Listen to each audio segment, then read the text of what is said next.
эфире Абхазского телевидения информационный выпуск Амши Кушара. Здравствуйте. Сегодня в выпуске обсудили вопросы двусторонних отношений. В Гагре прошла встреча Рауля Хаджимба и Владислава Суркова.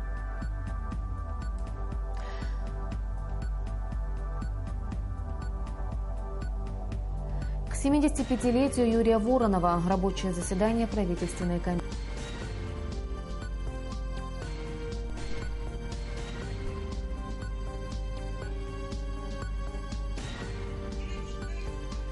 Впервые за много лет в селе Яштхо прокладывают новый водопровод. Вопросы двусторонних социально-экономических отношений, в частности, инвестиционная программа содействия социально-экономическому развитию Республики Абхазия, обсуждались в Гагре на встрече президента Рауля Хаджимба с помощником президента Российской Федерации Владиславом Сурковым и начальником управления администрации президента Российской Федерации по социально-экономическому сотрудничеству со странами СНГ, Абхазии и Южной Осетии Олегом Говоруном. Встреча прошла в рамках однодневного рабочего визита российской делегации в Абхазию. Кроме того, в ходе встречи спикера парламента Абхазии Валерия Бганба с Владиславом Сурковым обсуждались вопросы синхронизации абхазской и российской законодательств. Вся инвестиционная программа содействия социально-экономическому развитию Республики Абхазия рассчитана на более чем 9 миллиардов рублей, выделить которые планируется до 2017 года. В рамках инвестпрограммы только в курорт Гагра Россия планирует вложить 1,3 миллиарда рублей. В этом году на реализацию инвестпрограммы Россия выделит 4,7 миллиардов рублей. После встречи Рауль Хаджимба и Владислав Сурков ответили на вопросы журналистов. Свои встречи, это, как и всегда, вопросы, связанные с мероприятиями по инвестпрограмме, задачи, стоящие перед нашей страной и по освоению этих средств, которые выделяет Россия, достаточно серьезные. Есть проблемы, которые мы, к сожалению, еще не все решили. Есть вопросы, связанные с проектно-сметными документами, которые не все еще готовы, но российская сторона как раз-таки нам содействует в том, чтобы все вопросы, связанные с реализацией этой программы, были бы доведены до логического завершения. Если даже в этом году мы не сумеем освоить в полном объеме этих средств, то эти деньги, российская сторона нам обещает, что они будут переходящими к следующему году. То есть вопросы возможности реализации тех пунктов мероприятий будут перенесены на следующий год. Я могу только подтвердить слова президента и сказать, что мы именно эти вопросы обсуждали. Инвестиционная программа была заложена 4,7 миллиарда, если мне не изменяет сейчас цифры, не ошибаюсь. Значит, все зависит от того, с какой скоростью будет подготовлена проектно-сметная документация, без которой, понятно, строить начинать нельзя. И если все получится, у меня взгляд такой, что мы значительную часть этих средств можем освоить, большую часть, может быть, там 2 с лишним, до 3 миллиардов в этом году уже вложен в Абхазию, и здесь начнут строиться объекты, продолжать строиться прежние, новые начнут работать стройки. И оставшуюся часть я даже могу заверить Роль Жумовича здесь публично, что мы обязательно сохраним, и если даже мы не успеем освоить эти средства, они будут перенесены на следующий год и тоже вложены в экономику, в инфраструктуру Республики Абхазия. Это твердая гарантия с нашей стороны. То есть есть уверенность, что 3 миллиарда все же из 4,7 можно освоить, да, в этом году? Знаете, я не знаю, как можно быть уверенным во всем, но нужно стараться. Во всяком случае, те проблемы, которые стоят перед абхазской стороной в процессе формирования этих документов, будут решаться. Все зависит от нас в большей степени. Здесь некого особенно винить, потому что в 2014 году была завершена комплексная программа прежнего этапа, когда нам вместе с вами удалось достроить очень большое количество объектов, и фактически была такая точка отсечения. В 2015 году начали обсуждать новую инвестпрограмму, совершенно новую, с нуля. Все-таки ее согласование требовало нескольких месяцев работы, а потом, после этого, начали уже обсуждать, как те объекты, о которых договорились, строить. Ну так сначала нужно проекты сделать. Хороший проект делается минимум несколько месяцев, а поскольку у нас многие объекты с вами инфраструктура, причем очень сложная, и там еще более долгий срок на подготовку проекта сметной документации. Поэтому, честно говоря, мне кажется, это объективные причины. Здесь нет чьей-то недоработки ни с российской стороны, ни с абхазской. Это просто такой цикл. Можно более общий вопрос? Как вы в целом оцениваете нынешний уровень российско-абхазских отношений? На достаточно высоком уровне. Наши отношения складываются. И я думаю, что только такими могут быть отношения между стратегическими партнерами. Абсолютно согласен. Я хочу как раз это и подчеркнуть, что мы союзники, и этим продиктованы наши отношения. Они самые близкие, которые только возможны в международных отношениях. Как, кстати, выполняется соглашение, договор о союзничестве и стратегическом партнерстве? Хороший вопрос. Ну, я думаю, что как раз-таки мы вот сегодня сидим и говорим о пунктах мероприятий, которые являются частью этого договора. Это вопросы социального назначения, вопросы инфраструктурных возможностей, вопросы обороны, вопросы безопасности. Все это как раз-таки обговаривается и решается в свете всех этих как раз-таки требований. Более половины из предусмотренных этим договором отраслевых соглашений уже подписаны нашими странами, остальные в работе, и довольно оптимистично мы смотрим на будущее. Прогресс там очевиден в сфере безопасности. Очень давно уже заключено первое соглашение между Министерством обороны, МВД недавно тоже подписали, значит, акт о создании совместного информационного центра, который фактически будет координировать совместную работу в этом направлении. Пенсии уже выплачиваются увеличенные. Вот сейчас буквально в ближайшие дни и недели будет финансирование организовано дополнительных надбавок для работников бюджетной сферы. То есть процесс идет по всем направлениям абсолютно успешно. Вы сейчас проезжали границу, какая там ситуация? Большая очередь? Очередь большая очередь. И мне причем сказали, что утром была еще больше. И немножко она, так сказать, прошла, пока вот мы добирались. И это печально, потому что жарко довольно. И, конечно, людям трудно так долго стоять. Это проблема, которую президент ставил в ходе визита в Москву перед нашим президентом. И работы определенные здесь ведутся по облегчению этой ситуации. Будем надеяться, что со временем мы избавим наших граждан от таких тяжелых проблем. Внимание всех мировых СМИ по-прежнему приковано к Турции, где несколько дней назад произошла попытка военного переворота. Сейчас по всей стране происходят аресты людей, подозревающихся в причастности к путчу.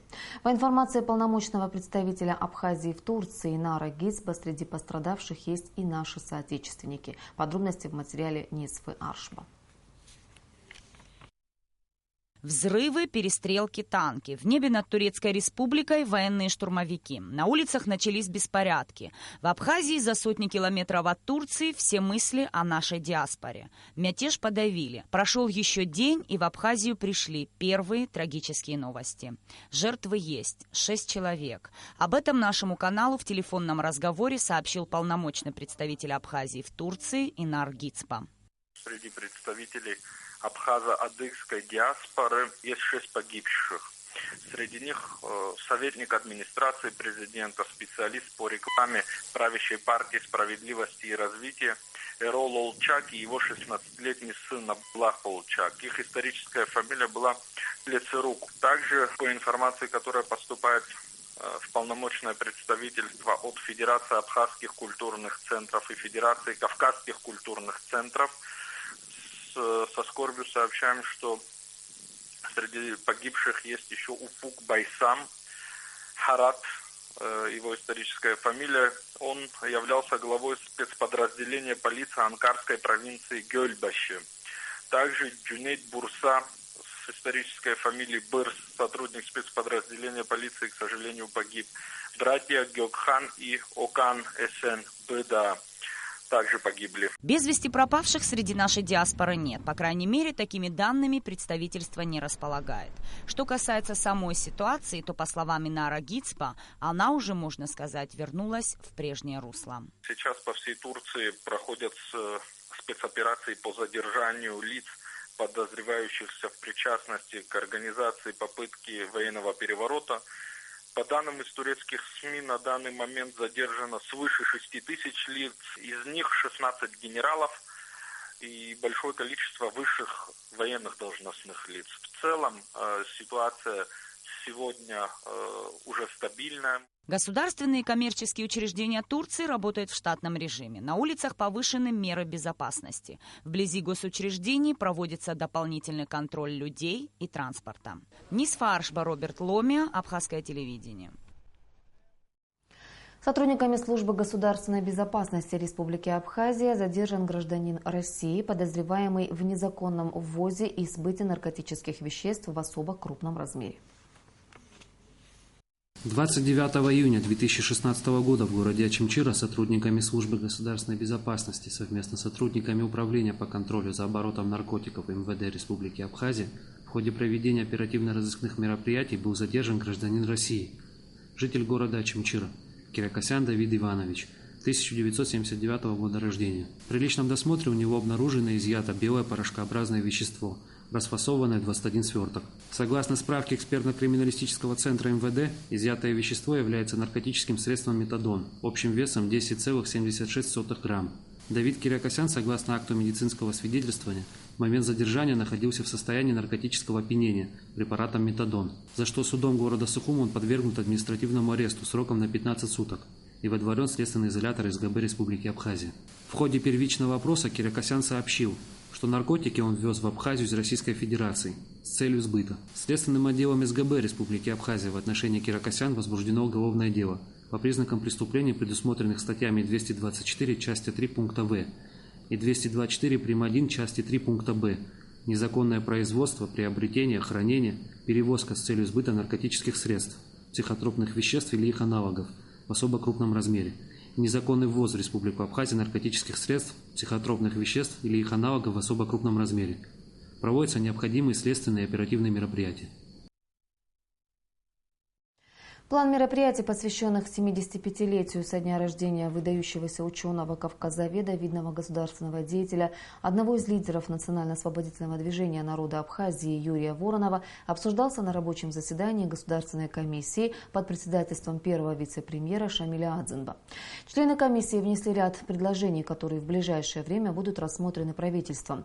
Пока известно о планируемой научной конференции, участие в которой уже заявили около 50 ученых из разных стран мира. Абхазия должна и будет чтить достойных людей. Без этого не может быть никакого развития государства. Такими словами начал заседание Государственной комиссии по проведению мероприятий, посвященных 75-летию со дня рождения Юрия Воронова, первый вице-премьер правительства. Шамиль Адзинба предложил членам комиссии высказать свое видение того, как должны пройти мероприятия. Задача наша сегодня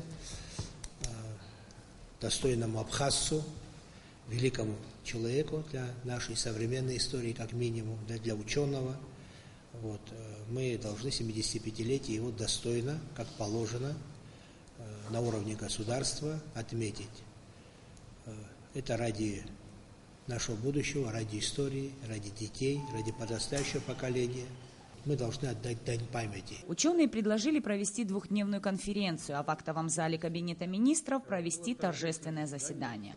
Также было высказано пожелание посетить дом-музей Юрия Воронова в Гулрыбском районе.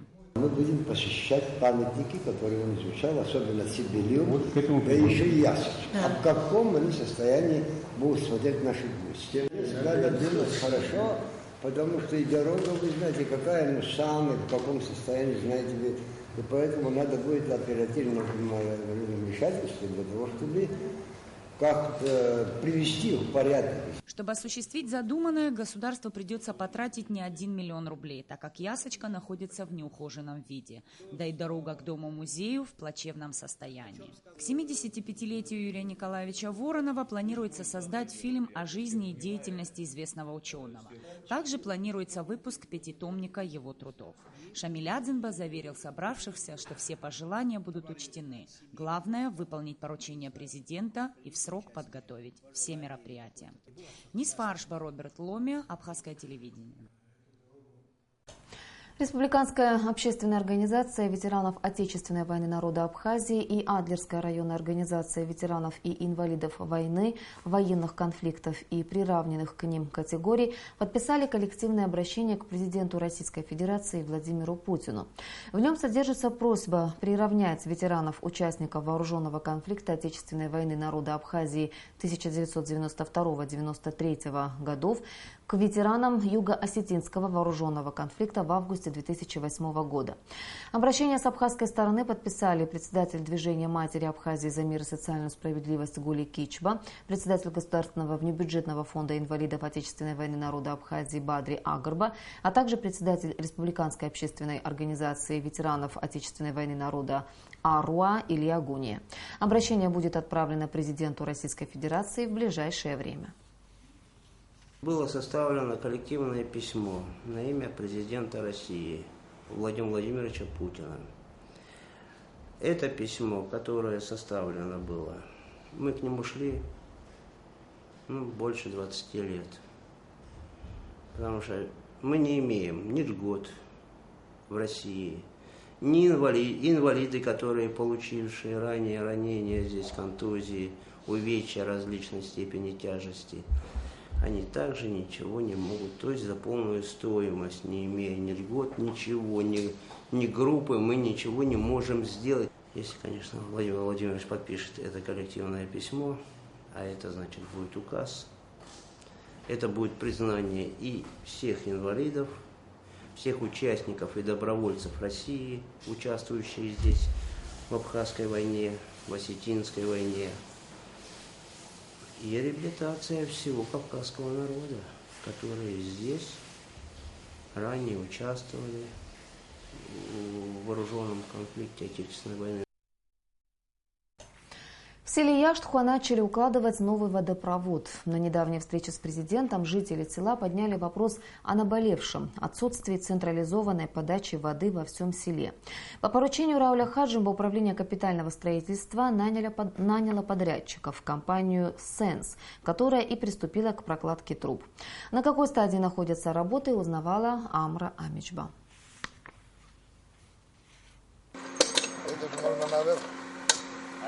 Первый километр водопровода уже проложен. Всего предстоит проложить 14 километров новых полипропиленовых труб диаметром 225 миллиметров вместо старых железных. Вот уже почти месяц 12 рабочих с утра до вечера и даже днем в самое пекло трудятся на участке дороги Каман-Яштхуа. Задействована также техника, 3 экскаватора и КАМАЗ. Работы проводит фирма «Сенс».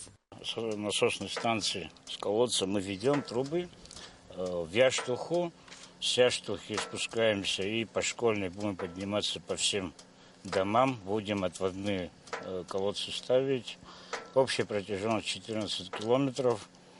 Срок у нас положения этих труб 3 месяца. Идем по графику, без отставания. Никаких проблем нет. В траншею глубиной более метра, чтобы не повредить трубы, перед и после их укладки засыпают песок, так как местность здесь каменистая. Вода в трубе будет поступать от насосной станции в Каманах, где стоит резервуар водоизмещением 600 кубических метров. По словам депутата Народного собрания Левона Галустяна, на реконструкцию водопровода по инвестиционной программе выделено 22 миллиона рублей. Наблюдая масштаб начатых работ, Левон Галустян выразил уверенность, что в скором времени вода у жителей села Яштуха в домах будет. В настоящее время мы видим, что интенсивно ведутся ремонтно-восстановительные работы, завезены новые трубы, выкапывается траншея, ведутся очень серьезные основательные работы, которые дают основания полагать, что буквально скоро жители села смогут пользоваться водой. Нужно отметить, что старт ремонтным работам был дан во время посещения села президентом Республики Абхазия Раулем Хаджимба, и на встрече с активом села Яштуха Сухумского района было сказано о том, что в самое ближайшее время работы начнутся. По проекту прокладку 14 километров трубопровода строители планируют завершить к концу сентября. Похоже, многолетняя проблема сельчан нашла свое решение. И недалек тот день, когда из кранов в каждом доме польется чистая питьевая вода. Амра Амичба, Беслан Джинжолия, Андрей Аухат, Абхазское телевидение. МУП «Водоканал» сообщает, что 19 июля с часу ночи до 18 часов будет отключено водоснабжение по всему Сухуму из-за аварийных работ на водопроводе. На нашем канале стартует новый авторский проект Джамбула Инджигия Агуанагара. Это научно-популярная программа, посвященная истории, археологии и этнологии Абхазии. Ученые высказывают свое мнение о том или ином историческом событии, рассуждают о роли личности в истории, обсуждают археологические находки и делятся планами в области научных исследований. Передача Агуанагара будет выходить на абхазском языке один раз в месяц.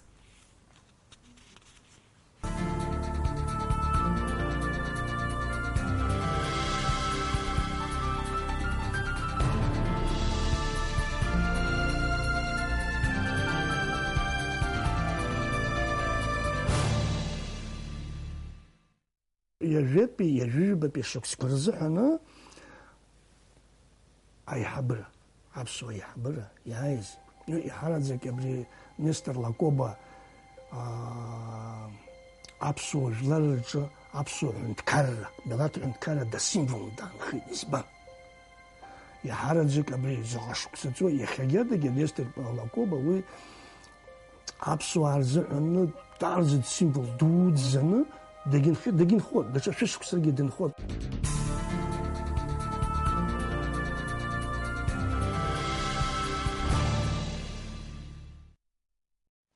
И о погоде. По сообщению гидрометеослужбы, в Абхазии ожидается облачная погода, временами дождь с грозой. Температура воздуха ночью плюс 20-22, днем плюс 29-31 градус. Температура морской воды плюс 26 градусов.